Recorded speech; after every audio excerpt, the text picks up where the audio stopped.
Hello and welcome to the FATBOSS Guide to Feng the Accursed 25-man normal in the Mogu'shan vaults. Yes, and this boss is actually really interesting. He's got 3 different phases, and he changes in each one of the phases, gets completely new abilities in that. It's really fun. It's a really good fight. Yeah, it's a decent fight. So you want to bring 2 tanks, 5 to 7 healers depending on how shit they are, and then a mixture of DPS, both ranged and melee are alright for this fight.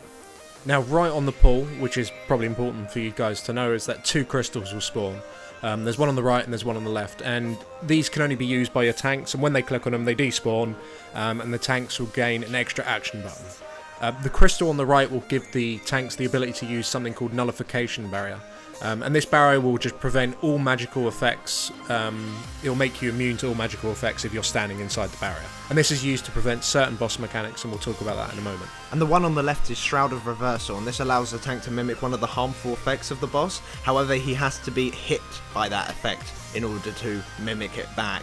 But this is also used to you can use it counter to one of the effects, you can use it to interrupt abilities and stuff like that, and it gives quite a large DPS boost. Yeah. So it's a nice thing. So the first phase in the fight starts at 95%, and in this phase you get the Spirit of the Fist. This will give Feng 3 new abilities. It'll give him Lightning Lash, which is it's basically a 20-second dot that applies to the tank. Not too much to worry about, however it does stack, so you need to tank swap around 2 to 3 to 4 stacks, something like that. Just when it drops, to be honest. Yeah. And the second ability that he gets is Lightning Fist. Now Feng will slam the ground in front of him, causing a shockwave, and anyone caught in it is pretty terrible, to be honest, because it moves quite slowly and there's loads of time to move out of it. But it also does a huge amount of damage. And it will stun you. It will stun you as well, yeah, so you got to be careful of that. And the next ability is Epicenter, which is like a channeled earthquake that does a huge amount of damage.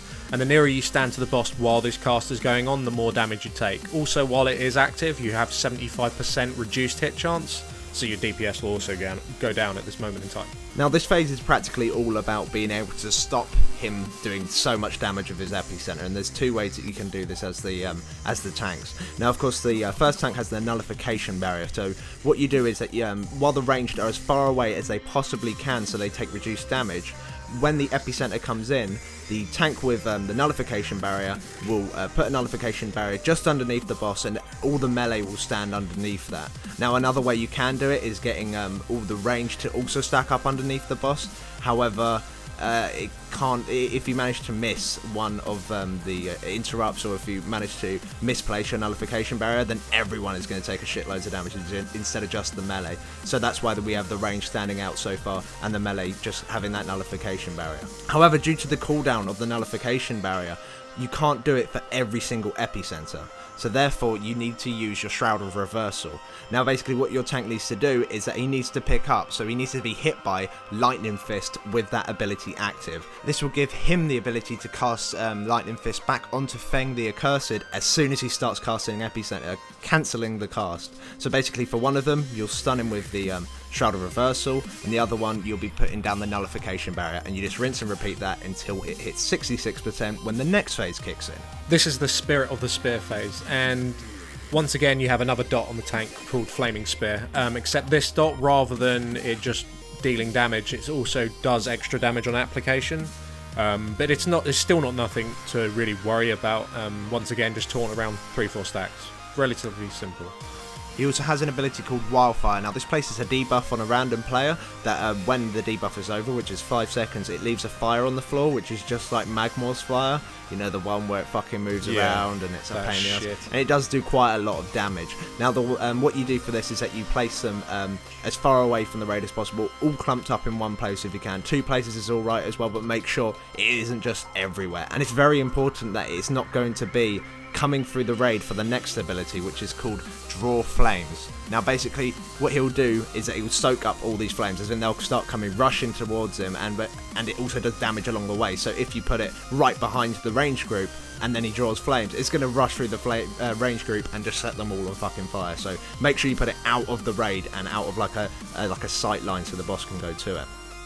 Now, depending on how many flames the boss gets, he will also get stacks of draw flames, which makes it so every time he does a melee attack, he will do a big pulsing AoE that fucking hurts a lot. So what you want to do is that you want to minimize the amount of fires that will get to him, and there's only one way you can do this, unfortunately, which is through Nullification Barrier. You can't do it through Shroud of Reversal. What you get to do on the first time that he does draw flame is that you want your tank to stand directly underneath, inside his hitbox of Feng the Accursed. And then when draw flames happens and the flames are just about to hit him, he pops Nullification Barrier, absorbing all of the flames that were going to be stacked up by Feng, so he doesn't get any stacks. So that's why it's important for them to all be in one place, because if it happens over a long period of time, Nullification Barrier won't last that length of time.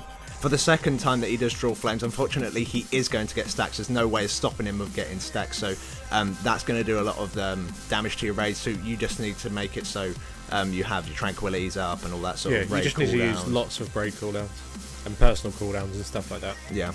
And third time is when you use Nullification Barrier again, and in an ideal world, he should not get a fourth draw flame off. Your DPS shouldn't be that far behind. However, if this does happen, you do not want to transition him into the next phase just yet, which is done by getting him to 33%. Because if he goes into the next phase with some stacks, in the next phase loads of AoE damage goes on, you're going to wipe. So if he does get a fourth one off, make sure he gets all those melee hits out, he gets none of the stacks, he's run out of stacks, and then transition him to the third phase, which we're going to talk about now. Now the third phase is the Spirit of the Staff phase. And once again, there's another tank debuff. Yay! Which works exactly the same as the other ones, you just need to taunt on 3 or 4 stacks or so. But the new ability, the main one that you need to worry about, is Arcane Velocity, and this does a huge amount of AoE damage. Now this spell is the complete reverse of Epicenter. With Epicenter, the nearer you stand, the more damage you take. With this, the nearer you stand, the less damage you take. Exactly. So if you're standing far away from it, you need to make sure that you're moving close to it.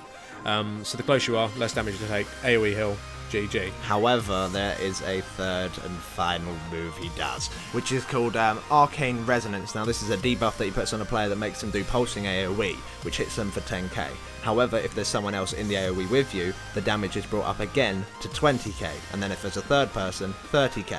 So say if you're standing on top of 25 people, that's 250k, that ticks twice, GG, and it hits 2 players as well. That'll be 500k damage to everyone. That'll instantly kill you. So you've got to be very careful with that Arcane Resonance. What you need to do, if you have Arcane Resonance during Arcane Velocity, is get as close as you can to the boss, and as soon as the debuff has run out, get it straight in with the boss again.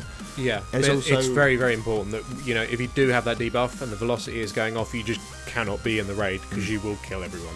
Also, it's important that as soon as Arcane Velocity has stopped, you need to get the fuck away from everyone, because Arcane Resonance can go on 2 people straight away again afterwards, and if you're all stacked up still there, scratching your head or whatever, you're all going to get hit for 500k, exactly. Which is lovely. So yeah, that's it. So as long as you can actually move out and control Arcane Resonance when the Arcane Velocity is going on, you just have to nuke him as hard as you fucking can, really. Yeah, and during this stage you want to use the Nullification Barrier on cooldown when the velocity is going off, which is every other one.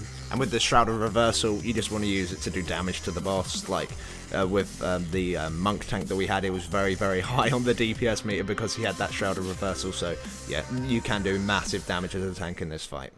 So that's pretty much it. If this guide did help you out, then please do leave a like. It does help us out quite a lot, so make sure to comment, rate and subscribe. And if you'd like to see more 25-man raid guides by FATBOSS, please do click up on your screen now.